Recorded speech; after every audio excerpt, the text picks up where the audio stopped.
దేవుడు ఎప్పుడు ప్రకటన గ్రంథము ఈ చివరి నుండి ఆది కాండము మొదటి వరకు, లేక మొదటి ఆది కాండము నుండి ప్రకటన వరకు, లేదా ఇప్పటి వరకు దేవుని స్వార్థ ఈ వ్యక్తికి వినపడకుండా చనిపోయాడు అన్నవాడు భూమి మీద ఎవరు ఉండడానికి వీల్లేదు. అలాగే అందరికీ దేవుని స్వార్థ వినిపిస్తాడు. అందరూ దేవుని మాటలు వినాలి. పరిశుద్ధాత్మ దేవుడు ఆత్మలో నాతో ఒక మాట చెప్పడానికి ప్రయత్నిస్తున్నాడు. ఈ మాటను ప్రవచనాత్మకంగా మీరు తీసుకోగలిగితే మీ జీవితాలు ఆశీర్వదించబడతాయి. ఏమిటా మాట అంటే, యేసు క్రీస్తు ప్రభు రాకడ గురించి కొన్ని వేల సంవత్సరాల నుంచి ప్రకటించబడుతూ ఉన్నప్పటికీ మన పితరులు చూడలేకపోయారు, కానీ మన కాలములో ఆయన రాకడను మనం చూడగలుగుతాం. దేవుని సేవకుడుగా ఈ మాట నేను ప్రకటిస్తున్నాను ఆత్మలో. ఖచ్చితంగా ఇక్కడున్న మనం మన పితరులు చూడలేదు, మన పూర్వీకులు చూడలేదు, కానీ మనం చూస్తాం. ఎందుకంటే ఆయన రాకడకు తగినటువంటి గుర్తులు, ఆయన రాకడకు తగిన సూచనలు మన కళ్ళ ముందు జరుగుతున్నాయి. ఇదిగో ఇజ్రాయేలు దేశం మీద రష్యా ఈ దేశాలన్నీ కూడా యుద్ధాన్ని ప్రకటించాయి. స్టిల్ ఇప్పుడు యుద్ధం జరుగుతుంది. ఇక్కడ మనం కూర్చున్నాం. కానీ ఇజ్రాయేల్ దేశాన్ని ఓడించాలని, ఇజ్రాయేల్ దేశాన్ని పతనం చేయాలని రష్యా మొదలుకొని అనేక దేశాలు ఏకమైపోయి యుద్ధం చేస్తున్నాయి. కానీ ప్రవచనం ఏంటో తెలుసా? ఇజ్రాయేల్ దేశాన్ని ఏ దేశము ఓడించలేదో. ఎందుకో తెలుసా? ఆ పట్టణమునకు దేవుని కాపుదల ఉన్నదే. హల్లెలూయా. ఇది మొదలైంది అంటే మూడో ప్రపంచ యుద్ధం రాబోతున్నది. ఇది మొదలైంది అంటే యెరూషలేము పట్టణములో దేవాలయము కట్టడం ప్రారంభమవుతున్నది. ఆ దేవాలయము కట్టడం పూర్తి అవడమే క్రీస్తు రాకడ. ఆయన బయలుదేరతాడు. యూదులు ఎక్కడెక్కడున్న వారందరూ సమకూర్చబడుతున్నారు. దేవుని రాకడలో ఆయన చెప్పిన ప్రవచనం ఏంటంటే, సూచన ఏంటంటే, చెదిరిపోయిన యూదులు మొత్తము కూడాట ఇజ్రాయెల్ దేశంలో సమకూర్చబడతారట. ఇప్పుడు ఏ దేశంలో యూదులు ఆ రోజున చెదిరిపోయారో, ఆ చెదిరిపోయిన యూదులు మొత్తము కూడా ఇజ్రాయెల్ దేశానికి చేరుతున్నట్లుగా ప్రపంచానికి సమాచారం అందుతుంది. ఒక అవకాశం ఇస్తాడు దేవుడు. ఎప్పుడు కూడా ఛాన్స్ ఇస్తాడు దేవుడు. ఆ ఛాన్స్లో ఎవడైతే దాన్ని వినియోగించుకుంటాడో వాడు తప్పించబడతాడో. నువ్వెంత ఘోర పాపివైనా, నువ్వెంత దుర్మార్గుడువైనా, నువ్వెంత వ్యభిచారమైనా, నువ్వెంత పాపివైనా, నువ్వెంత పాపాత్మురాలువైనా ఇంకొక అవకాశం ఇస్తాడు దేవుడు. అవకాశాన్ని నువ్వు సద్వినియోగపరుచుకుంటే, అవకాశాన్ని నువ్వు వాడుకుంటే దేవుడు అంటాడు, నేను ఎక్కడికి తీసుకెళ్ళాలో అక్కడ తీసుకెళ్తాను రా అంటాడు.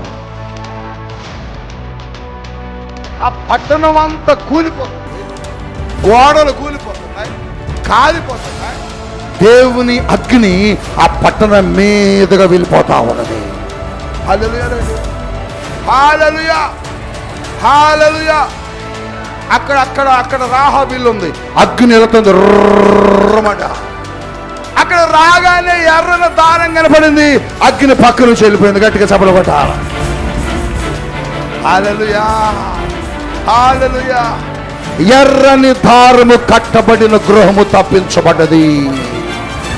క్రీస్తు ఎర్రని రక్తము ఎవరి మీద కార్చబడుతో వారి మీద నుంచి దేవుని ఉగ్రత రెండవ రాకడ తప్పుకొని వెళ్ళిపోతాడు. హల్లెలూయా. అక్కడ ఎర్రని దారమైతే ఇక్కడ క్రీస్తు ప్రభు యొక్క రక్తము నిలుదున్నప్పుడు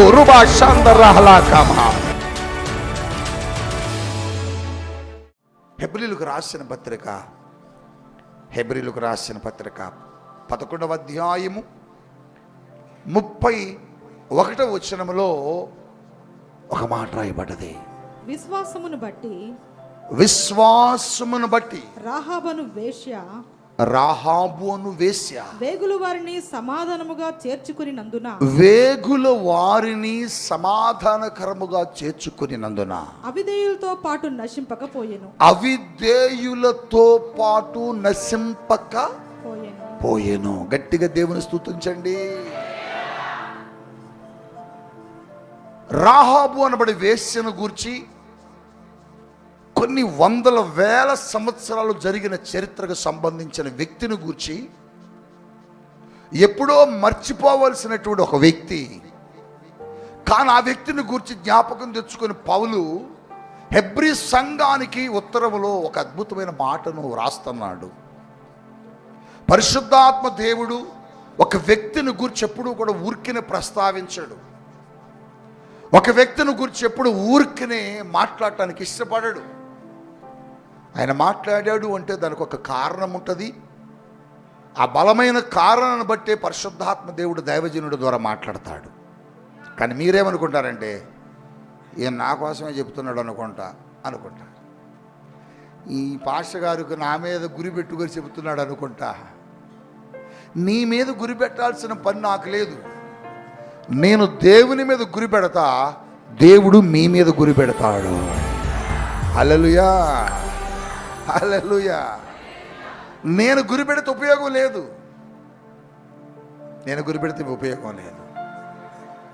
మీకు ఒక సంగతి చెబుతా.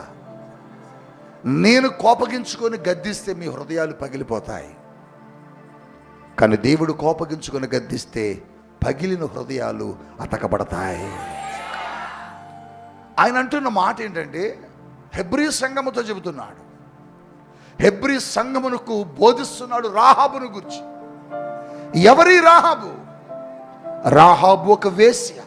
రాహాబు ఇక్కడ వేశ్యే. ఒకప్పుడు కొన్ని వేల సంవత్సరాల క్రితం జరిగినటువంటి సంఘటన పరిశుద్ధాత్మ దేవుడు తిరిగి మరలా హెబ్రీ సంఘానికి భక్తుడైన పౌలు ద్వారా జ్ఞాపకం చేస్తున్నాడు. ఏమంటున్నాడంటే, ఆ రోజునట చాలా మంది అవిధేయత వలన యెరికో పట్టణములో చనిపోయారట. అవిధేయత వలన ఈవిడట నశించలేదట. ఎందుకంటేనట ఈవిడ అవిధేయురాలుగా జీవించలేదు. ఈవిడ ఎలా జీవించిందంటే విధేయురాలుగా జీవించింది. ఆ రోజున అవిధేయత చూపినటువంటి యెరికో ప్రజలందరూ నశించిపోయారు. ఇక్కడ మీకు ఒక మంచి మాటను పరిశుద్ధాత్మ దేవుడు చెప్పడానికి ప్రయత్నిస్తున్నాడు. వారిని అవిధేయులు అని సంబోధిస్తున్నాడు. ఎందుకు అవిధేయులను సంబోధించాడంటే, వారికి తెలిసి కూడా వారు విధేయత చూపలేకపోయారు. వారికి తెలిసి కూడా దేవుని మాటను విశ్వసించలేకపోయారు. దేవుడు ఎప్పుడు కూడా ప్రకటన గ్రంథము ఈ చివరి నుండి ఆది కాండము మొదటి వరకు, లేక మొదటి ఆది కాండము నుండి ప్రకటన వరకు, లేదా ఇప్పటి వరకు దేవుని స్వార్థ ఈ వ్యక్తికి వినబడకుండా చనిపోయాడు అన్నవాడు భూమి మీద ఎవడు ఉండడానికి వీల్లేదు. హల్లెలూయా అన్నాడు. అందరికీ దేవుని స్వార్థ వినిపిస్తాడు. అందరూ దేవుని మాటను వినాలి. ఈ రోజున చనిపోయినటువంటి కొన్ని కోట్ల మంది ప్రజలు ఆ పాపానికి యేసు ప్రభు గురించి తెలియలేదండి అని అనడానికి అవకాశం లేదు. ఈ రోజున పరిశుద్ధాత్మ దేవుడు చెబుతున్న మాట ఏంటంటే, ప్రతి వ్యక్తికి సువార్త అందించబడతా ఉన్నది. పరిశుద్ధాత్మ దేవుడు ఆత్మలో నాతో ఒక మాట చెప్పడానికి ప్రయత్నిస్తున్నాడు. ఈ మాటను ప్రవచనాత్మకంగా మీరు తీసుకోగలిగితే మీ జీవితాలు ఆశీర్వదించబడతాయి. ఏమిటా మాట అంటే, యేసు క్రీస్తు ప్రభు రాకడ హురా షేందరి హే బేక్యో. యేసు క్రీస్తు ప్రభు రాకడ గురించి కొన్ని వేల సంవత్సరాల నుంచి ప్రకటించబడుతూ ఉన్నప్పటికీ మన పితరులు చూడలేకపోయారు. కానీ మన కాలములో ఆయన రాకడను మనం చూడగలుగుతాం. దేవుని సేవకుడుగా ఈ మాటను నేను ప్రకటిస్తున్నాను ఆత్మతో. ఖచ్చితంగా ఇక్కడున్న మనం మన పితరులు చూడలేదు, మన పూర్వీకులు చూడలేదు, కానీ మనం చూస్తాం. ఎందుకంటే ఆయన రాకడకు తగినటువంటి గుర్తులు, ఆయన రాకడకు తగిన సూచనలు మన కళ్ళ ముందు జరుగుతున్నాయి. ఇప్పుడు చూడండి, కొన్ని దినాల నుంచి రుబాషే నేను మీకు ఒక ప్రవచనం చెప్పాను, మీకు జ్ఞాపకం ఉన్నదా? 2022వ సంవత్సరము ఉపవాస ప్రార్థనలో ఒక దేశం మీదకు దేశాలు యుద్ధాలు జరుగుతాయి అని చెప్పాను. మీకు ఎంతమందికి జ్ఞాపకం ఉందో నాకు తెలియదు. మీరు కావాలంటే ఆ ప్రవచనాన్ని మీరు ఒకసారి చెక్ చేయండి. 2022 ఫాస్టింగ్ ప్రేయర్స్లో నేను చెప్పిన 2 సంవత్సరాల తర్వాత హోరా ఇదిగో ఇజ్రాయేల్ దేశం మీద రష్యా, ఈ దేశాలన్నీ కూడా యుద్ధాన్ని ప్రకటించాయి. స్టిల్ ఇప్పుడు యుద్ధం జరుగుతుంది. ఇక్కడ మనం కూర్చున్నాం. కానీ ఇజ్రాయేల్ దేశాన్ని ఓడించాలని, ఇజ్రాయేల్ దేశాన్ని పతనం చేయాలని రష్యా మొదలుకొని అనేక దేశాలు ఏకమైపోయి యుద్ధం చేస్తున్నాయి. కానీ ప్రవచనం ఏంటో తెలుసా? ఇజ్రాయేల్ దేశాన్ని ఏ దేశము ఓడించలేదో. ఎందుకో తెలుసా? ఆ పట్టణమునకు దేవుని కాపుదల ఉన్నదే. హల్లెలూయా. ఇది మొదలైంది అంటే 3వ ప్రపంచ యుద్ధం రాబోతున్నది. ఇది మొదలైంది అంటే యెరూషలేము పట్టణములో దేవాలయము కట్టడం ప్రారంభమవుతున్నది. ఆ దేవాలయము కట్టడం పూర్తి అవడమే క్రీస్తు రాకడ. ఆయన బయలుదేరతాడు. యూదులు ఎక్కడెక్కడున్న వారందరూ సమకూర్చబడుతున్నారు. దేవుని రాకడలో ఆయన చెప్పిన ప్రవచనం ఏంటంటే, సూచన ఏంటంటే, చెదిరిపోయిన యూదులు మొత్తము కూడాట ఇజ్రాయెల్ దేశంలో సమకూర్చబడతారట. ఇప్పుడు ఏ దేశంలో యూదులు ఆ రోజున చెదిరిపోయారో, ఆ చెదిరిపోయిన యూదులు మొత్తము కూడా ఇజ్రాయెల్ దేశానికి చేరుతున్నట్లుగా ప్రపంచానికి సమాచారం అందుతుంది. హల్లెలూయా, హల్లెలూయా. మన భారతదేశంలో, మన తెలుగు రాష్ట్రాల్లో, మన ప్రాంతాల్లో, గుంటూరు ప్రాంతంలో కొంతమంది యూదులు ఉన్నట్లుగా సమాచారం. వారందరూ చెబుతున్నారు. ఈ మధ్య కాలంలో ఆ యూదుల్ని ఇంటర్వ్యూ చేస్తే వారు చెప్పిన సమాచారం ఏంటంటే, మేము మా దేశానికి వెళ్ళిపోవడానికి మేము భారతదేశాన్ని పర్మిషన్ అడుగుతున్నాం. మేము ఇజ్రాయెల్ దేశానికి వెళ్ళడానికి భారతదేశాన్ని అనుమతి కోరుతున్నాం. మాకు అనుమతి ఎప్పుడైతే అందుద్దో మేము మా దేశం వెళ్ళిపోతామంటున్నారు. ఇలాగనే అనేక దేశాల్లో చెదిరిపోయిన యూదులందరూ కలవబోతున్నారు. అది కలిసిన రోజున బోర మోగుద్ది, కడబోర మోగుద్ది. మధ్యాకాశమునకు ఆయన పెండ్లి కుమారుడుగా ఆయన దిగబోతున్నాడు. పెండ్లి కుమారుడుగా యేసయ్య మధ్యాకాశానికి వస్తున్నాడు.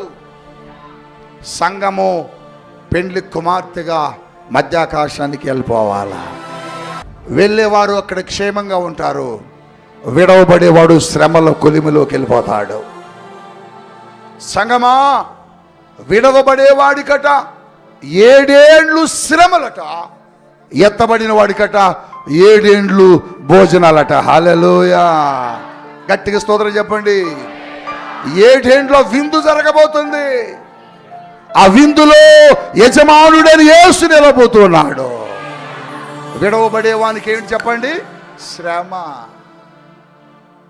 శ్రమ. ఆ శ్రమలో ఉండి దేవుని చేత త్రోసివేయబడి, దేవుని చేత నెట్టివేయబడి అగ్నిగుండంలోకి వెళ్ళిపోతావా? లేక ప్రభు దగ్గరకు వస్తావా? రాహాబు చేసిన గొప్ప పని, ఆ రోజున ఎరికో పట్టణమును దేవుడు ఇజ్రాయేలు చేతికి ఇవ్వడానికి సిద్ధపరిచినప్పుడు, ఇజ్రాయేలీయులారా, ఈ పట్టణాన్ని నేను నాశనం చేస్తాను, ఈ పట్టణాన్ని మీరు దాటుకుని ముందుకెళ్ళిపోతారు, ఈ పట్టణమును కాల్చివేయబోతున్నాను అన్నాడు. ఎందుకన్నాడు తెలుసా? ఆ పట్టణములో దేవుని భయం లేదు, ఆ పట్టణములో దేవుని భక్తి లేదు, ఆ పట్టణము లోకానుసారముగా ఉన్నది, ఆ పట్టణంలో పాపము జరుగుతున్నది, ఆ పట్టణంలో దేవునికి అవిధేయులు ఉన్నారు. అక్కడ దేవుడు చూశాడు. కొన్ని దినాలు ప్రేమించాడు. ప్రేమించిన తర్వాత ఒక అవకాశం ఇద్దామని చూశాడు. ఎన్ని అవకాశాలు ఇచ్చిన పట్టణం ఉపయోగించుకోలే. ఎన్ని అవకాశాలు ఇచ్చినా ఆ పట్టణము దాన్ని గూర్చి ఆలోచన చేయలే. ఎందుకు ఈ మాట చెబుతున్నానంటే, దేవుని సమాచారం లేకుండా ఏ వ్యక్తి లోకం నుంచి వెళ్ళిపోడు. నువ్వు చనిపోయే లోపల నీకు దేవుడు తన సమాచారాన్ని ఇస్తాడు. నువ్వు చనిపోయే లోపల నువ్వు పరలోక రాజ్యం రావాలని దేవుడు నీకు చాలా అవకాశాలు ఇస్తాడు. కానీ మనం వాటిని చూడం, వాటి వైపు తిరగం, వాటి గురించి మనం ఆలోచించం. అక్కడ ఎరుకో పట్టణం కూడా అంతే. ఎన్నో అవకాశాలు దేవుడు ఆ పట్టణానికి ఇచ్చాడు, ఎన్నో అవకాశాలు ఆ పట్టణ ప్రజలకు ఇచ్చాడు. కానీ వాళ్ళు వినలే. వారు వెళుతున్నటువంటి సమయంలో, వారు వెళుతున్న తరుణములో, వారు కానానుకు వెళుతున్న క్షణములో, ఆ ప్రయాణములో దేవుడు చెబుతున్నాడు, ఈ పట్టణాన్ని కాల్చేస్తాను, ఈ పట్టణాన్ని నేను నాశనం చేసేస్తాను. దేవుడు చెప్పగానే ఒక అవకాశం ఇస్తాడు. దేవుడు ఎప్పుడు కూడా ఒక ఛాన్స్ ఇస్తాడు నీకు దేవుడు. ఆ ఛాన్స్లో ఎవడైతే దాన్ని వినియోగించుకుంటాడో వాడు తప్పించబడతాడో. నువ్వెంత ఘోర పాపివైనా, నువ్వెంత దుర్మార్గుడువైనా, నువ్వెంత వ్యభిచారువైనా, నువ్వెంత పాపివైనా, నువ్వెంత పాపాత్మురాలువైనా నీకు ఒక అవకాశం ఇస్తాడు దేవుడు. అవకాశాన్ని నువ్వు సద్వినియోగపరుచుకుంటే, ఆ అవకాశాన్ని నువ్వు వాడుకుంటే, దేవుడు అంటాడు, నిన్ను నేను ఎక్కడికి తీసుకెళ్లాలో అక్కడికి తీసుకెళ్తాను రా అంటాడు. ఈ రోజున దేవుడు నీతో మాట్లాడుతున్నాడు. వారు ఆ ప్రాంతానికి వచ్చారు, ఆ పట్టణం దగ్గరకు వచ్చి నిలబడ్డారు ఇశ్రాయేలీయులు. దేవుని సేవకుడు చెబుతున్నాడు, ఆ పట్టణంలోకి మీరు వెళ్ళి ఒకసారి వేగి చూసిరండి. ఆ పట్టణం ఎలా ఉన్నదో, ఆ పట్టణ పరిస్థితులు ఎలా ఉన్నాయో, దాన్ని మనం జయించాలి, దాన్ని ఓడించాలి, దాన్ని దాటుకొని వెళ్ళాలి అని చెప్పినప్పుడు వేగులు వారట పట్టణంలోకి వచ్చారట. రీకామా షాందారా బహారాక, వేగులు వారు పట్టణంలోకి వచ్చారు. వేగులు వారు ఆ పట్టణంలో ఉన్న సమాచారం అందించడానికి వచ్చారు. రాజుకు తెలిసిందంటే వీళ్ళ వచ్చిన సమాచారము చాలా మందికి తెలిసింది. రాజుకి అవకాశం ఇచ్చాడు దేవుడు, అక్కడ ఉన్న వ్యక్తులకు అవకాశం ఇచ్చాడు దేవుడు. కానీ వాళ్ళు ఎవరు దాన్ని వాడుకోలే, నేరుగా వెళ్ళిపోయారు. ఆ గోడ మీద ఒక అమ్మాయి ఇల్లు కనపడుతుంది. ఆ అమ్మాయి ఎదురుపడింది. ఆ అమ్మాయి పేరే రాహాబు. ఆవిడ వేశ్య. ఆవిడనుకున్నది ఎవరైనా నా కొరకు వచ్చారేమో అనుకొని ఎదురుపోయింది. వాళ్ళు చెబుతున్నారమ్మా, మేము వచ్చిన పని దానికి కాదు, మేము దేవుని దూతలం, మేము దేవుని సేవకులం. ఎందుకు వచ్చామో తెలుసా? ఇదిగో ఈ పట్టణాన్ని దేవుడు కాల్చివేయబోతున్నాడమ్మా, ఈ పట్టణాన్ని దేవుడు నాశనం చేయబోతున్నాడమ్మా చెప్పగానే వెంటనే రాహాబు ఏమన్నదో తెలుసా మీకు? అయ్యా, మీ దేవుడు బలమైన వాడు, మీ దేవుడు శక్తిమంతుడు, మీ దేవుడు నిజమైన వాడు, మీ దేవుడు మీ కొరకు చేసిన కార్యముల గురించి నేను విన్నాను. మీ దేవుడు ఎర్ర సముద్రము చీల్చిన సంగతులు, మీ దేవుడు మారాను మధురముగా చేసిన సంగతులు, మీ దేవుడు అద్భుతాలు జరిగిస్తూ నడిపించిన సంగతులు, 400 సంవత్సరాలకు పైగా ఇశ్రాయేలీయులు బానిసలుగా ఉంటూ వారిని విడిపించిన విధానం మేము చూసామయ్యా. అన్ని చేసిన దేవుడి పట్టణాన్ని కూడా మీకు ఇస్తాడయ్యా. మేము వాటి గురించి విన్నాం, మేము విన్నప్పుడు మా హృదయాలు కరిగిపోయాయి, మా హృదయాలు చెలించిపోయాయని ఖచ్చితంగా ఇస్తాడయ్యా. అయ్యా, ఆయన ఖచ్చితంగా ఈ పట్టణాన్ని కాల్చేస్తాడు. కానీ నాకు చిన్న రిక్వెస్ట్ అయ్యా. ఏంటమ్మా చెప్పు. అయ్యా, ఈ పట్టణాన్ని దేవుడు కాల్చి మిమ్మల్ని తీసుకుని వెళ్ళేటప్పుడు, ఈ పట్టణాన్ని నశింపు చేసి దేవుడు మిమ్మల్ని తీసుకుని వెళ్ళేటప్పుడు నన్ను, నా కుటుంబాన్ని కొంచెం జ్ఞాపకం చేసుకోండి అయ్యా. ఎంత అద్భుతంగా అడుగుతుంది, ఎంత వినయంగా అడుగుతుంది, ఎంత విశ్వాసముతో అడుగుతుంది, ఎంత నమ్మకంతో అడుగుతుంది. ఎప్పుడన్నా నువ్వు దేవుని సన్నిధిలో నీ కుటుంబం కోసం ఎప్పుడన్నా అడిగావా?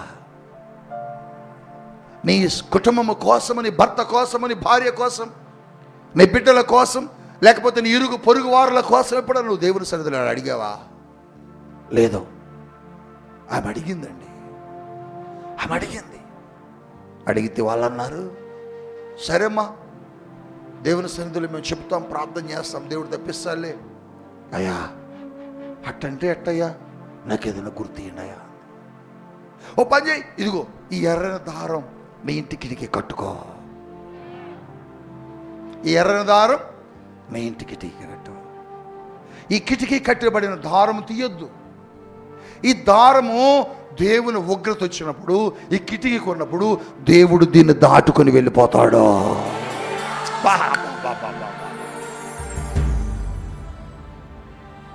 ఆవిడేం చేసింది తెలుసా? ఇదేండయ్యా దారం. వాళ్ళు ఎర్రని దారం ఇచ్చారట, ఇంటి కిటికీ కట్టుకుంది. ఇంటి కిటికీకి కట్టుకుంది. అబ్బా ఎంత అద్భుతం అండి. వీళ్ళు వెళ్ళిపోయారు. వాళ్ళు దాచిపెట్టింది ఆ సంగతి అంతా మీకు తెలుసు. దేవునికి ఉగ్రత వచ్చింది. దేవుని ఉగ్రత ఎరుకో పట్టణం మీదకి వచ్చిందండి. ఎప్పుడైతే వచ్చిందో ఆ పట్టణం అంతా కూలిపోతుంది, గోడలు కూలిపోతున్నాయి, కాలిపోతున్నాయి. దేవుని అగ్ని ఆ పట్టణం మీదుగా వెళ్ళిపోతా ఉన్నది. హల్లెలూయా, హల్లెలూయా, హల్లెలూయా. అక్కడ రాహాబిల్లు ఉంది, అగ్ని వెళుతుంది రమ్మట. అక్కడ రాగానే ఎర్రన దారం కనపడింది, అగ్ని పక్క నుంచి వెళ్ళిపోయింది. గట్టిగా చప్పలు కొట్టాలి. హల్లెలూయా, హల్లెలూయా. ఎర్రని దారము కట్టబడిన గృహము తప్పించబడ్డది. క్రీస్తు ఎర్రని రక్తము ఎవరి మీద కార్చబడుతో వారి మీద నుంచి దేవుని ఉగ్రత రెండవ రాకడో తప్పుకొని వెళ్ళిపోతాడు. హల్లెలూయా. అక్కడ ఎర్రని దారం అయితే ఇక్కడ క్రీస్తు ప్రభు యొక్క రక్తము నిలుదున్నప్పుడు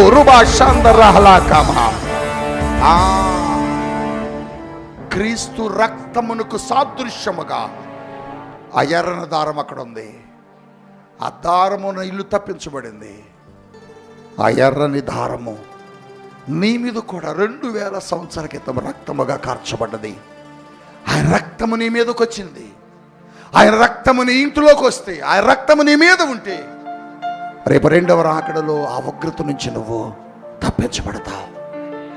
అయితే పరిశుద్ధాత్మ దేవుడు నీతో చెప్పాలనుకున్న మాట ఏంటంటే, ఆవిడకి దారం ఇచ్చినప్పుడట ఆ దారాన్ని ఏం చేసిందంటే కట్టేసిందండి. దైవజనుడు చెప్పిన మాటను ఆవిడ ఏం చేసింది? విన్నది. దైవజనుడు మాటలకు ఆవిడ ఏం చూపించింది? విధేయత చూపించింది. ఇదేంటయా, నేను కుటుంబాన్ని రక్షించమని అడిగితే దారం ఇస్తున్నారు నాకు, ఈ దారం ఎందుకు అని అవలే.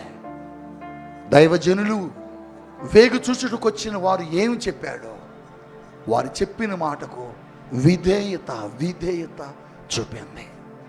సంగమా, నీ సేవకుడు చెప్పే మాటకు నువ్వు విధేయత చూపుతున్నావా? నీ సేవకులు చెప్పే మాటకు మీరు విధేయత చూపుతున్నారా? విధేయత చూపకుండా ప్రభు బల్లలోకి వచ్చి నువ్వు చేయి వేస్తున్నావా? నీ దైవజనుడు నీ దైవజనురాలు ఏం చెబుతున్నారు? మీ కుటుంబ సమేతముగా రండి, మీరు కుటుంబాలతో కలిసి పాల్గొనండి, మీరు కుటుంబాలతో కలిసి వచ్చి దేవుని సన్నిధిలో సిద్ధపడి శుద్ధీకరణ కొడుకులో పాల్గొని మీరు బలలో చేయి వేయండి అని చెబుతున్నారు. ఎంతమంది విధేయత చూపుతున్నారు? ఎంతమంది విధేయత కలిగి నడుస్తున్నారు? ఎన్ని కుటుంబాలు ఈరోజు వచ్చినాయి? ఎన్ని కుటుంబాలతో కలిసి వచ్చారు మీరు? ఎంతమంది భార్య భర్తలుగా పిల్లలుగా వచ్చారు? కొంతమంది రాలేదు. వారిని ఏమంటున్నారంటే అవిధేయులు అంటున్నారు. వారికి ఏ శిక్ష అంటేనట, అవిధేయులు ఏమైపోయారంటేనట ఎరుకో పట్టణంలో నశించిపోయారు. ప్రియ దైవ జనాంగమా, దేవుని సేవకులు చెప్పిన మాటను విన్నప్పుడు, దేవుని సంఘములో సేవకుని బోధకును లోబడినప్పుడు, విధేయత చూపినప్పుడు ఖచ్చితంగా ఆ బలలో నువ్వు చేయి వేస్తే ఖచ్చితంగా ఆయన ఉగ్రత నీ కుటుంబం మీదకి వచ్చింది. నీ కుటుంబం మీదకి అది ఖచ్చితంగా వచ్చింది. అందుకని భక్తుడైన పౌలు చెప్పాడు, తొందరపడి దీన్ని తీసుకోవద్దు, అయోగ్యంగా ఉండి దీన్ని తీసుకోవద్దు, అనర్థాలు వస్తాయి, జాగ్రత్త. అలా తీసుకున్న వారు చనిపోయారు, కొంతమంది రోగగ్రస్తులయ్యారని హెచ్చరించాడు. ఈరోజు దేవుని సేవకుడిగా చెబుతున్నా, విధేయత ఉన్నదా నీకు? దైవజనుడు మాటకు లోబడుతున్నావా? దైవజనురాలు మాటకు లోబడుతున్నావా? సంఘానికి క్రమంగా వస్తున్నావా? సంఘములో దేవుని వాక్యం క్రమంగా వింటున్నావా? దేవుని మాటకు నువ్వు ఎక్కడ విధేయత చూపిస్తున్నావు? ప్రతి వ్యక్తి, ప్రతి కుటుంబము సిద్ధపాటు కూడికలో ఉండాలని చెబుతున్నాం. ప్రతి వ్యక్తి 9 గంటలకు ముందుగా మందిర ఆవరణంలో ఉండాలని చెబుతున్నాం. ప్రతి కుటుంబము ప్రభు బల్లారాధనలో పాల్గొనాలని చెబుతున్నాం. ప్రతి కుటుంబము ప్రతి నెల జరిగే తైలాభిషేక వాగ్దాన పండుగలో ఉండాలని చెబుతున్నాం. కానీ ఎంతమంది దేవుని వాక్యాన్ని వింటున్నారు? ఎంతమంది విధేయత చూపుతున్నారు? విధేయత చూపినటువంటి రాహాబేమో ఆ ఉగ్రత నుంచి తప్పించబడ్డది. విధేయత చూపని అవిధేయులు ఆ పట్టణములో కాలిపోయారు. దైవ జనాంగమా, నువ్వు విధేయులుగా ఉన్నావా? సంఘానికి అవిధేయుడుగా ఉన్నావా? విధేయత కలిగి బ్రతుకుతున్నావా, లేకపోతే అవిధేయత కలిగి జీవిస్తున్నావా? పరిశుద్ధాత్మ దేవుడు నీతో మాట్లాడుతున్నాడు నేరుగా. పరిశుద్ధాత్మ దేవుడు నీ వ్యక్తిగత జీవితంతో మాట్లాడుతున్నాడు. రాత్రి దేవుడు నీ వ్యక్తిగత జీవితంతో మాట్లాడే హక్కు ఏ వ్యక్తికి ఉండదు, కానీ నిన్ను నిర్మించిన వాడికి ఖచ్చితంగా ఉంటుంది. ఈ రాత్రి పరిశుద్ధాత్మ దేవుడు నిన్ను అడుగుతున్నాడు, ఎన్ని మార్లు దేవుని మాటకు లోబడ్డావు? ఎన్నిసార్లు దేవుడు చెప్పిన మాటకు విధేయత చూపించావు? తీసుకొచ్చావా నీ భర్తని మందిరానికి ఈరోజు? తీసుకొచ్చావా నీ భార్యను ఈ మందిరానికి ఈరోజు? తీసుకొచ్చావా నీ బిడ్డల్ని ఈరోజు మందిరానికి? లేదు. నీకేమంటే తెలుసా, ఆయన రాడు, డ్యూటీ ఉంటుంది, ఇస్తే ఇస్తారు, లేకపోతే లేదు, ఇస్తే తీసుకుందాం, లేకపోతే లేదు. దాని విలువ నీకు తెలియట్లా. దాని విలువ నీకు తెలిస్తే అది ₹1,00,00,000 పెట్టను కొనుక్కుని వెళ్తున్నావు. హల్లెలూయా చెప్పండి, హల్లెలూయా, హల్లెలూయా. రంగయ్య గారని మన సంఘంలో ఒక ఆయన ఉండేవారు. రంగయ్య గారు బహుశా కొత్త జనరేషన్కి తెలియకపోవచ్చు, పాత వాళ్ళు ఉంటే తెలుస్తుంది. ఎక్కడి నుంచి వస్తారంటే బూరగంపాడు నుంచి వస్తారు వారు. రంగయ్య గారు, ఆయనకి షుగర్ ఉండే, ఆయనకి షుగర్ ఉంది. డాక్టర్స్ అన్నారు ఆయన కాలు మొత్తం కూడా పురుగులు బట్టి కుళ్ళిపోయింది.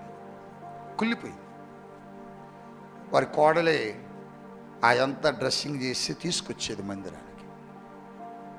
డాక్టర్ ఏమన్నారంటే ఇది బాగుపడదు, ఏం చనిపోతాడు పోయిన అన్నారు. కాలు తీసేయలేకపోతే అన్నారు. కానీ వాళ్ళు ఒక విశ్వాసం, తన భార్య, తన కుటుంబం, దైవజనుడు ప్రార్థిస్తే అద్భుతం జరుగుద్దని ఒకరోజు తీసుకొచ్చారు. ఆ రోజు ప్రభు బల్లారాధన. నాకు పరిశుద్ధాత్మ దేవుడు ఏం చెప్పాడంటే, నువ్వు నా రక్తము, నా శరీరమును ఆయనకి ఇవ్వు, నేను ఆయన బాగు చేస్తాను. నేను ప్రార్థన చేసి ప్రభు బల్లను, ఆయన రక్తమును, ఆయన శరీరము నాకు ఇచ్చినప్పుడు తీసుకుంటే ఆశ్చర్యం ఏంటంటే కొన్ని రోజుల్లో ఆ పురుగులు పట్టింది మొత్తం స్వస్థత పొందుకుంది.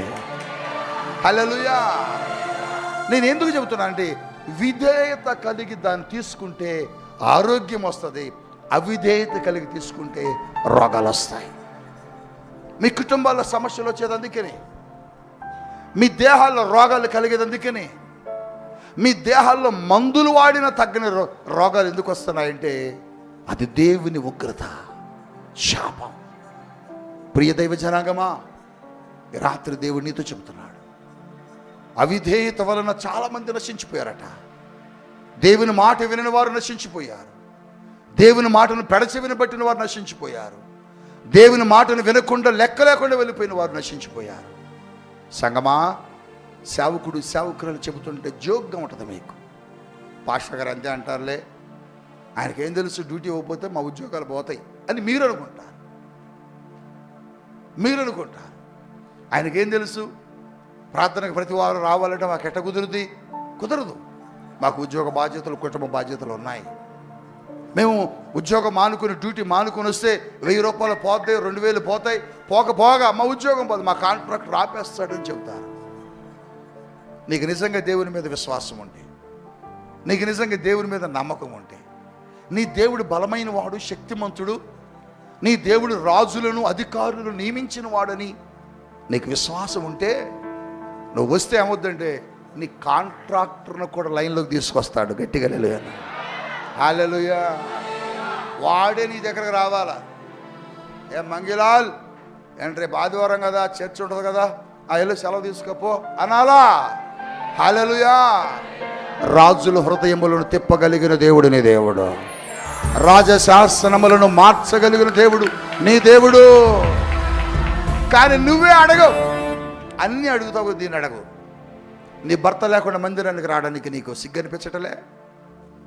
నీ పిల్లలు లేకుండా నువ్వు దేవుని మందిరానికి రావడానికి నీకు సిగ్గు అనిపించటలే? నీ భార్య రాకుండా నువ్వు దేవుని మందిరాన్ని గూగులాడకుండా బైబిల్ పట్టుకోవడానికి నీకు సిగ్గు అనిపించటలే? సిగ్గులేనోడా, సిగ్గులేందానా. ఊపుకుంటా బైబిల్ తీసుకొని ప్రార్థన అనగానే పరిగెత్తుకుంటూ వస్తున్నావు. దేనికి వస్తున్నావు? నీ బిడ్డలేరి దైవజనురాలు ఏం చెప్పారు? సంగమునికి క్రమంగా రమ్మని చెప్పారు కదా, నువ్వెందుకంటలా? దేవుడు అంటున్నాడు, మీరేనట అవిధేయులంటే. అవిధేయులంటే ఎవరు? వాళ్ళే. అవిధేయులు ఏమైపోయారంటేనట, నశించిపోయారట. నశించిపోయారు. 120 సంవత్సరాలు సువార్త చెప్పాడు. ఎవరైనా? నోవహు. బాబు, దేవుడు నాతో మాట్లాడాడయ్యా, నా మాట వినండి, ఒక ఓడ చేస్తున్నాను, రండి. ఎక్కడరా? ఎక్కడ రావాలి? సస్తారా, వాళ్ళకి రండి. ఎందుకు?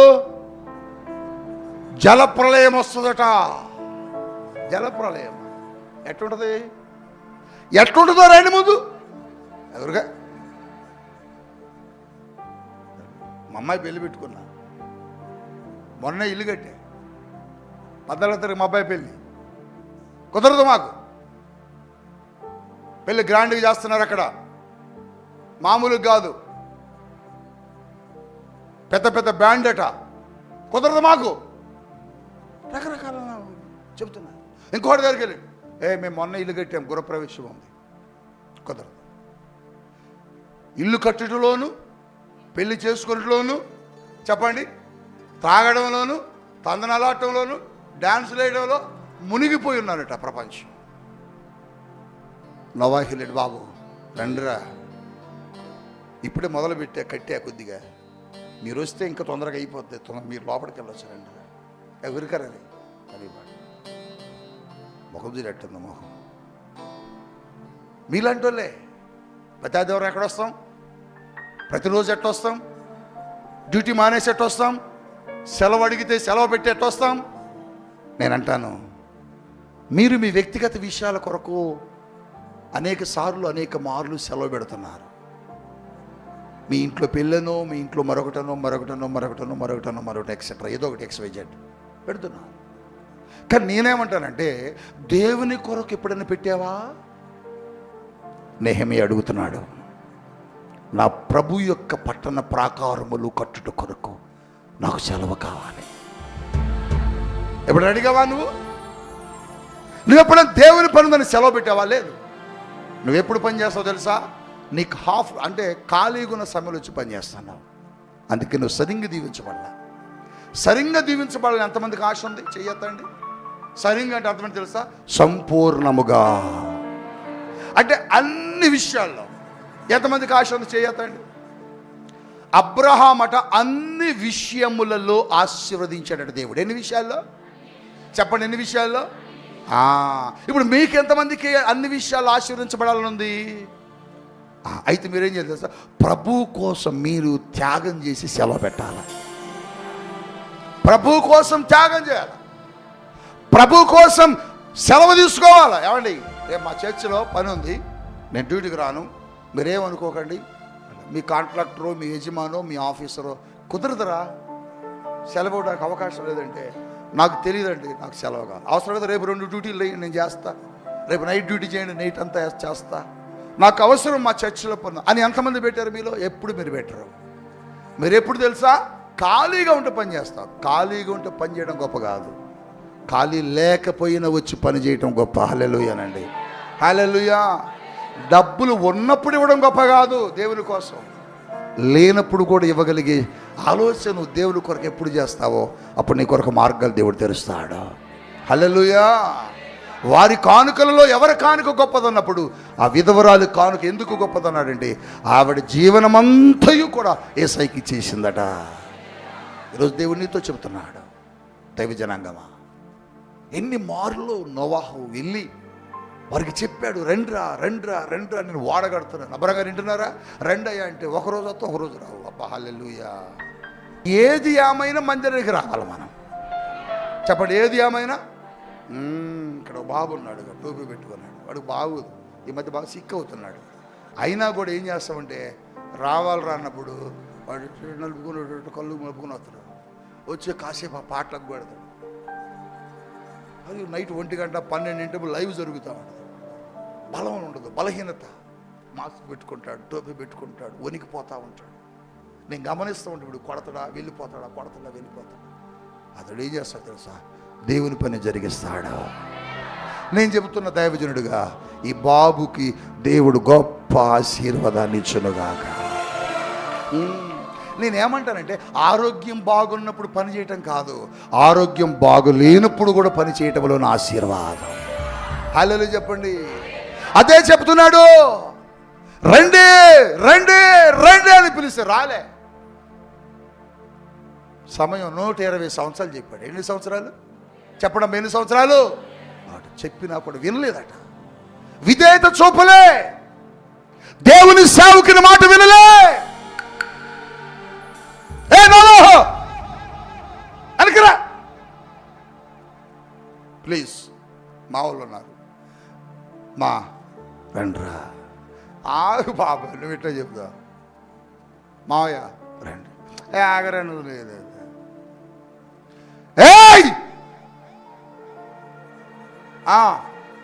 నువ్వు వస్తావా రావా? వస్తా. వాళ్ళు వినరు, వాళ్ళు వినేవాళ్ళు కాదు. వచ్చేట లోపలికి తలుపు కాడు ఉండి అంటున్నాడు, నోవాహుని నెట్టి దేవుడి తలుపు మూసేశాడు. వరద వస్తుంది. మొన్న విజయవాడలో ఉత్తిగా నుంచొని మాట్లాడుకుంటారు సెంటర్లో, కాళ్ళ కింద నీళ్ళు వస్తున్నాయట. ఇదేంటని చూస్తుంటే వచ్చేస్తూనే ఉన్నాయట. వామ్మో, నీళ్ళు ఎటు నుంచి వస్తున్నాయి? ఇంటికి వెళ్ళే లోపల 2 అంతస్తులు నీళ్ళు వచ్చేసినాయట. క్షణాల్లో వచ్చేసాయి నీళ్ళు. గంట 2 గంటలు, లేకపోతే ఒక పూట, రాత్రంతా, రాత్రికి ఇన్ని అడుగులు వస్తుంది, మధ్యాహ్నానికి ఇన్ని అడుగులు వస్తుంది అని చెబుతుంటారు కదా గోదావరి. ఈసారి అట కాదట, వస్తే మొత్తం బుస్సును వచ్చేస్తుంది. అటకొచ్చింది మొన్న విజయవాడలో. కట్టలు దిగిపోయినాయి బుడమేరు. ఒక్క దెబ్బకి చూద్దామని రోడ్డు మీదకి వచ్చినోడు తిరిగి వాడి ఇంటికి వెళ్ళే లోపల 2 అంతస్తులు ఇంటిపైకి నీళ్ళు ఎక్కేసినాయి. నీరు కింద నుంచి వస్తుంది, పైనుంచి వస్తుందట. అబ్బా, ఒక మాట రాయబడి ఉంటుంది బైబిల్లో, భూమి లోపల నుంచి నీరట పైకి దంతుందట. ఆకాశము నుండి వర్షం పడుతుందట. 2 భాగాల నుంచి వర్షం పడుతుంటే నీళ్లు వర్షము విపరీతముగా వచ్చేసి వాడ పైకి లేపటం జరిగింది. అప్పుడు వస్తున్నారు, నోవాహో రే తలుపుది తలుపుది తలుపుది అని. తలుపు కాడ దేవుడు ఉన్నాడు. తలుపు దగ్గర ఎవరున్నారు? దేవుడు. మరి దేవుడు ప్రేమ కలిగిన దేవుడు, కృప కలిగిన దేవుడు, ఎంత మంచి దేవుడు వేసాయా, ఎంత మంచి అని పాడతాం కదా. మరి తలుపు తీయొచ్చుగా. తీలా.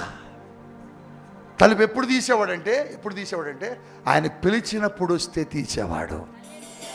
సంగమా, ఆయన మాటకు విధేయత చూపించినప్పుడు తలుపు తీసేవాడు.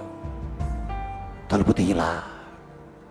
వరద, ప్రజలు అల్లాడిపోయారు, చనిపోయారండి, నాశనం అయిపోయారండి. అవిధేయత కలిగిన ప్రజలు ఇక్కడ నాశనం అయిపోతే, విధేయత కలిగిన రాహాబు దేవుని సన్నిధిలో రక్షణ పొందుకున్నది. కారణం దేవుని సేవకుల మాట విన్నది. దైవజనాగమా, ఇక్కడ నుండి దైవజనుడు దైవజనురాలు మీకు ఏదైనా చెప్పినప్పుడు అది చేయటం నేర్చుకోండి. చేయకపోతే నాకేం కాదు, మీకే నష్టం. చెప్పడానికి దేవుడు మమ్మల్ని పంపించాడు, మీకు కాయడానికి దేవుడు మమ్మల్ని పంపించాడు. దేవుడు మాట్లాడుతున్నాడు, నా కొరకు మీరు కాదు, మీ కొరకు నన్ను దేవుడు పంపించాడు. మీ మీద ప్రేమతో, మీరు నశించిపోకూడదని, మీరు నాశనం అవ్వకూడదని, మీ మీదకు దేవుని ఉగ్రత రాకూడదని ఈ శుద్ధీకరణ కూడిక. ఎందుకు ఈ శుద్ధీకరణ కూడిక?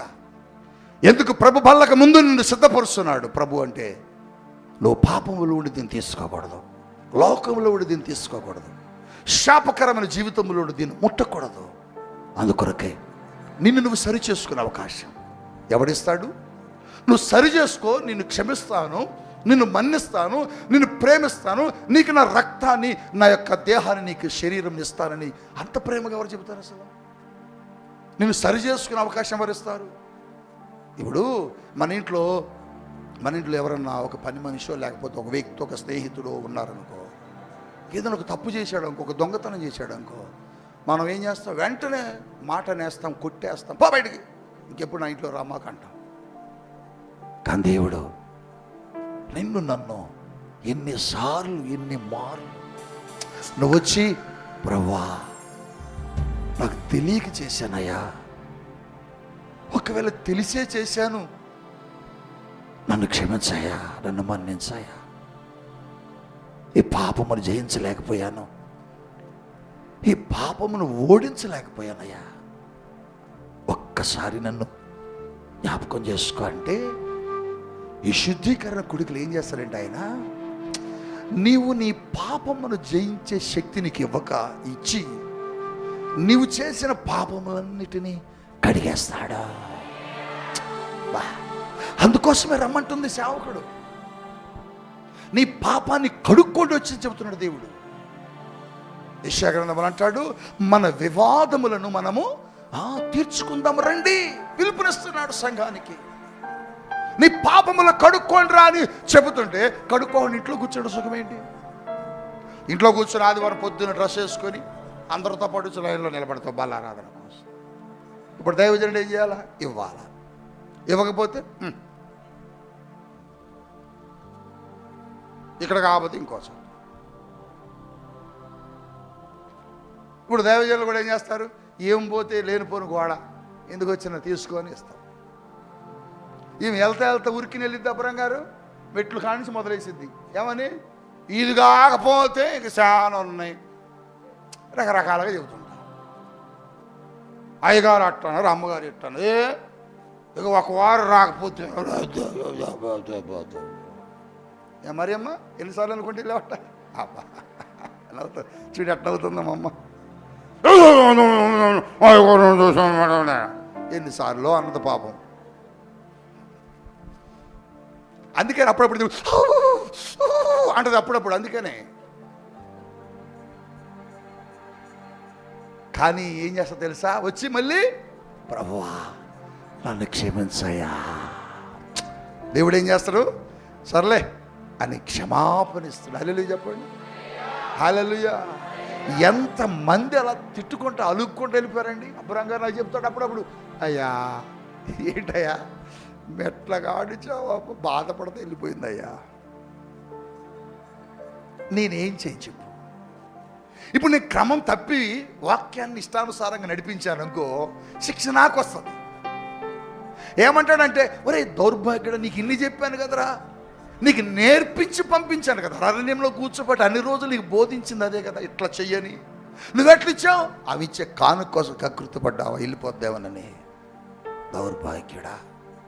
అవి ఇచ్చే 100 రూపాయల కోసం కకృతపడ్డావు, అందుకని ఇచ్చావు బాప్తిసం, ఇంకా బల్లారాధన. దౌర్భాగ్యుడా అని రేపు నన్ను అడిగితే నేనేం చెప్పాలి? నేనేం చెప్పాలి?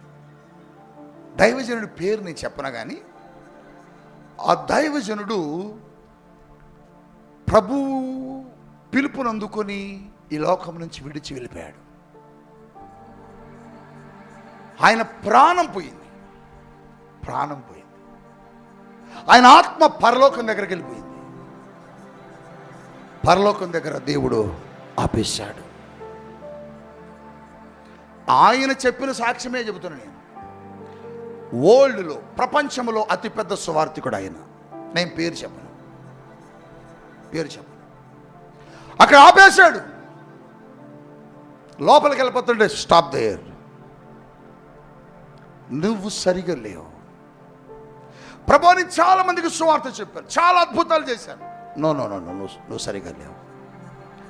నీకు ఒక అవకాశం ఇస్తున్నా, ఎందుకంటే నా కోసం ఎంత పని చేసావు కాబట్టి. నువ్వు వెళ్ళి భూమి మీద మరల నువ్వు సరి చేసుకోపో అన్నట్టు. ఆత్మ వచ్చి తన దేహంలోకి వచ్చేసింది. ప్రపంచంలో గొప్ప సేవకుడైన ప్రపంచ స్వార్థికుడు, నీ పేరు చెప్పు. ఇప్పుడు ఆయన చాలా బలంగా మరల తిరిగి సేవ చేస్తున్నాడు. ఆయన షర్టు విప్పి ఇట కాడితే వేల మంది ప్రజలు పడిపోతారు. ఆయన ఇక్కడ నుంచొని టచ్ అంటే లక్షల మంది పడిపోతారు. కానీ ఆయన్ని కూడా దేవుడు అక్కడ ఆపేశాడు. నువ్వెంత, నేనెంత? మనల్ని సరి చేసుకునే అవకాశం ఈరోజు మనకిచ్చాడు. ఈ కూడిక నీ క్షేమం కొరకే. ఇది నువ్వు పరలోకంలోకి వెళ్ళడం కోసమే. నువ్వు కడుక్కోవడం కోసం, శుద్ధి చేసుకోవడం కోసం అవకాశం నీకు ఇస్తున్నాడు. అవకాశం నీకు ఇచ్చినప్పుడు దీన్ని నువ్వేం చేయాలి తెలుసా? ఉపయోగించుకోవాలి, వాడుకోవాలి. గడిచిన నెల నుంచి ఈ నెల వరకు ఎక్కడైనా దేవా నీకు విరోధంగా నడిచామా? మా కుటుంబాన్ని క్షమించాయా, నా భర్తని క్షమించు, నన్ను క్షమించు, నా బిడ్డలను క్షమించని నువ్వు ఉపవాసం ఉంటే ప్రభు నిన్ను కనికరించి నిన్ను కాపాడి ప్రేమతో నీకేమంటాడు తెలుసా? నీ పాపం వలన్నీ క్షమిస్తున్నా, రేపు నా బల తీసుకుపో అంటాడు. అప్పుడు సంతోషంగా వచ్చి ఆయన బల తీసుకుంటే ఆ బలలో ఏం చేస్తా తెలుసా?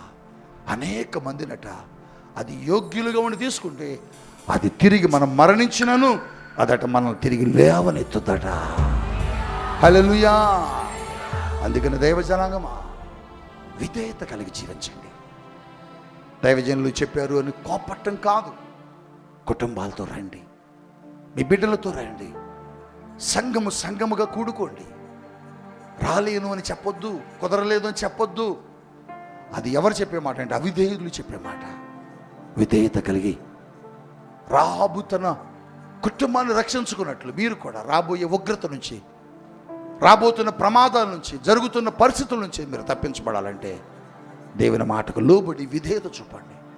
దైవజనులు గద్దిస్తారండి. గద్దించడానికే మేము ఇక్కడ ఉన్నది. గద్దించవలసిన బాధ్యత మా మీద ఉన్నది. గద్దించమనే మమ్మల్ని ఇక్కడికి పంపించింది. గద్దించమనే మమ్మల్ని ఇక్కడ పంపించింది. హెడ్ మాస్టర్స్ ఉన్నారు ఇక్కడ, హెడ్ మాస్టర్స్ పెద్ద ఉద్యోగాలు చేసిన వాళ్ళు ఉన్నారు. పెద్ద వాళ్ళని ఏం చేస్తారు తెలుసా? బాగా వర్క్ చేస్తున్న వాళ్ళని, ఏ స్కూల్ పాడైపోద్దో, ఏ కాలేజీ పాడైపోద్దో మంచి వాళ్ళని అక్కడ వేస్తుంటారు, ట్రాన్స్ఫర్ చేస్తుంటారు. ఎందుకని వాళ్ళ ద్వారా అది బాగుపడుద్దని. మీకు ప్రమోషన్ మీద నేను వచ్చాను ఇక్కడికి. హల్లెలూయా, హల్లెలూయా. ఇక్కడ నేను నమ్మకంగా మీ కొరకు పనిచేస్తే నాకు ఇంకా పెద్ద ప్రమోషన్ వస్తుంది. పెద్ద ప్రమోషన్ అంటే ఏంటండి? ఇక్కడి నుంచి మరొక చోటికి విస్తారమైన పెద్ద పరిచర్య కొరకు దేవుడు తీసుకుని వెళ్తాడు. నేను మీకు ఎప్పుడు సొంతం కాదు. పాస్టర్ గారే శాశ్వత కాలం ఉంటాడని మీరెప్పుడు కలకనొద్దు, ఊహించుకోవద్దు, ఆలోచించవద్దు. ఒకవేళ దేవుడు కుమారుడా నువ్వు ఈ రోజున ఇక్కడి నుంచి ఇంకో చోటుకు నువ్వు వెళ్ళాలి అంటే వెళ్ళిపోతాను. మరి కట్టిన మందిరము, కట్టిన ఇల్లు, ఈ పరిచర్య, ఈ గ్లోరియస్ ఇలాంటివన్నీ ఏంటి ప్రభువా? ఇవన్నీ దేవుని కోసం వదిలేసి వెళ్ళిపోతాం. ఇంటి దగ్గర ఉన్న పొలాలని, ఇంటి దగ్గర ఉన్న ఆస్తిని, ఇల్లుని వదిలేసినప్పుడు దేవుని కోసం ఇది చేయలేమా? చేయగలం, చేస్తాం. అందుకొరకే చెబుతున్నాను, దేవుని మాటకు లోబడండి. దేవుడు మీ కొరకు మంచి దైవజనులు ఇచ్చాడు. దేవుడు మీ కొరకు ఒక మంచి క్రమం కలిగిన పరిచర్యని ఇచ్చాడు. ఈ పరిచర్య మీకు ఆశీర్వాదకరంగా ఉంటుంది. ఎప్పుడూ కూడా దైవజనులు మందులు ఇచ్చినప్పుడు గొనుక్కోకుండా, సనుక్కోకుండా అది ఆశీర్వాదకరంగా భావించి కనుక మీరు వస్తే మీరు జీవితాల్లో గొప్ప కృపలోకి వస్తారు. రాబోయే ఉగ్రత నుంచి మీరు తప్పించబడతారు. అందుకోసమే ఈ రాత్రి నిన్ను మోకరించుకొని ఒక్క 2-3 నిమిషాల పాటు ప్రభువా, నేను ఎక్కడైనా నీకు విరోధముగా నడిచానా నన్ను క్షమించండి, ఎక్కడైనా నీకు అవిధేయతగా నడిచానా నన్ను మన్నించండి, నా పాపమును క్షమించయ్యా, నా భర్త, నేను, నా బిడ్డలము ఈ రోజున మీ సన్నిధికి వచ్చాము, మమ్మల్ని మన్నించండి, నన్ను క్షమించండి అయ్యా, క్షమించండి. మేము పవిత్రులుగా కనబడాలి. మేము నాయన మీ సన్నిధిలో యథార్థవంతులుగా కనబడాలి. మీ సన్నిధిలో విధేయులుగా కనబడాలి. అప్పుడే మమ్మల్ని నువ్వు దాటుకుని వెళతావు. నీ ఉగ్రత మా మీదకు రాకుండా కాపాడతావు. మీరందరూ కూడా ప్రార్థన చేసుకోండి. ప్రార్థన చేస్తున్న తండ్రి, ఎంతమంది ఈరోజు వాక్యాన్ని విని నీ వాక్యానికి విధేయత చూపుతూ అయ్యా ఈరోజు పశ్చాత్తాపడి వారి మనస్సు మార్చుకొని వారి ఇప్పటి వరకు నడిచిన అవిధేయమైన అయోగ్యమైన జీవితాన్ని బట్టి నీ సన్నిధానంలో క్షమాపణ కోరుకుంటున్నారు, పశ్చాత్తాపడుతున్నారు. వారందరినీ దర్శించయ్యా, వారిని కనికరించయ్యా, వారి మీద నీ కృప కుమ్మరించయ్యా, నీ కటాక్షం వారి మీదకి వచ్చునుగాక. ఏ పాపం ఇక వారిలో ఏలుబడి చేయొద్దు. ఇక నీకు విరోధమైన మనసు ఏది వారిలో ఉండడానికి వీల్లేదు. నీ రక్తముతో వారిని పరిశుద్ధపరచు నాయనా. ఇక నుంచి నీకు విధేయులమై జీవిస్తాము ప్రభా. నీ నిత్య రాజ్యములో ఉండాలని వారు అడుగుతున్నారయ్యా. కృప చూపయ్యా. అయ్యా వారు చేసుకున్న తీర్మానంలో వారిని స్థిరపరచు. నోవహు కుటుంబానికి దక్కిన కృప, రాహాబు కుటుంబానికి దక్కిన కృప మా కుటుంబాలకు కూడా అనుగ్రహించబడును గాక. ఆ కృప మా మీదే కూడా వచ్చును గాక. ఆ అనుగ్రహం మా కుటుంబాలకు వచ్చును గాక. ఆ దీవెన మా కుటుంబాలకు వచ్చును గాక, మా జీవితాలకు వచ్చును గాక.